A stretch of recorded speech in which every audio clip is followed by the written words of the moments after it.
പാലസ്തീനിലെ രക്തചിന്തിത തെരുവുകളിൽ കുട്ടികളുടെ നിലവിളി മുഴങ്ങുമ്പോഴും ലോകം മുഴുവൻ വേദനയിൽ കണ്ണീരൊഴുക്കുമ്പോഴും ഇന്ത്യയുടെ മൗനം ചരിത്രത്തിന്റെ പേജുകളിൽ ഒരു ഇരുണ്ട പാടായി മാറുന്നു. ഈ സാഹചര്യത്തിൽ ഇന്ത്യൻ സർക്കാരിനെ കടുത്ത ഭാഷയിൽ വിമർശിക്കുകയാണ് പ്രിയങ്ക ഗാന്ധി. ഇസ്രയേൽ രാഷ്ട്രവംശഹത്യ നടത്തുകയാണ്. 60,000-ലധികം ആളുകളെ അവർ കൊലപ്പെടുത്തി. അതിൽ 18,430 പേർ കുട്ടികളായിരുന്നു. നിരവധി കുട്ടികൾ ഉൾപ്പെടെ നൂറുകണക്കിന് ആളുകളെ പട്ടിണി കിടത്തി കൊന്നൊടുക്കുകയും ദശലക്ഷക്കണക്കിന് ആളുകളെ പട്ടിണി കിടത്തുമെന്ന് ഭീഷണിപ്പെടുത്തുകയും ചെയ്തു. നിശബ്ദതയിലൂടെയും നിഷ്ക്രിയത്വത്തിലൂടെയും ഈ കുറ്റകൃത്യങ്ങൾക്ക് വഴിയൊരുക്കുന്നത് തന്നെ ഒരു കുറ്റകൃത്യമാണ്.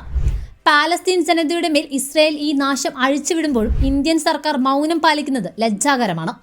സത്യത്തിനു വേണ്ടി നിലകൊള്ളാൻ ധൈര്യപ്പെടുന്നവരുടെ അളക്കാനാവാത്ത ധൈര്യം ഇസ്രായേൽ ഭരണകൂടത്തിന്റെ അക്രമത്തിനും വിദ്വേഷത്തിനും തകർക്കാനാവില്ലെന്ന് അൽ ജസീറയിലെ 5 മാധ്യമപ്രവർത്തകരുടെ ക്രൂരമായ കൊലപാതകത്തിൽ പ്രതികരിച്ച് പ്രിയങ്ക ഗാന്ധി പറഞ്ഞു. ഈ ക്രൂരമായ കൊലപാതകം പാലസ്തീൻ മണ്ണിൽ നടന്ന മറ്റൊരു ഹീനമായ കുറ്റകൃത്യമാണ്.